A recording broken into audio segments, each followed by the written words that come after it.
日本福岛宫城附近伫16暗时发生大地震，内政部消防署的国际救援3月时轮到嘉义县，17早起嘉义县特殊队已经宽好装备等待命令，随时会当去支援日本。1000多万哦，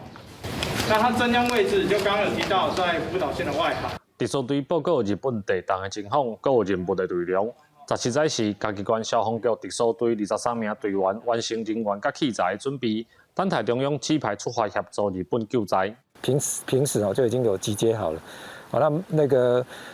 再把这些装备做出来，集结再做一个确实的操作跟那个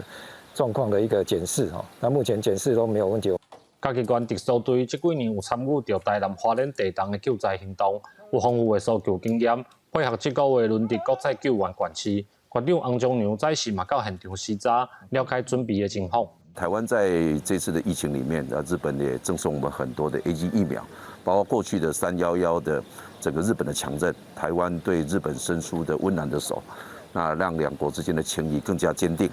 那所以我们等待命令，随时准备出发，有效的去发掘我们受困者的一个位置。向县长说明准备好的器材，特殊队表示。队员拢有受过国际救援甲地震灾害的搜救训练，23人分组指挥搜索救援后勤甲医疗5组，随时等待命令去日本进行人道救援。记者林慧婷，嘉义报道。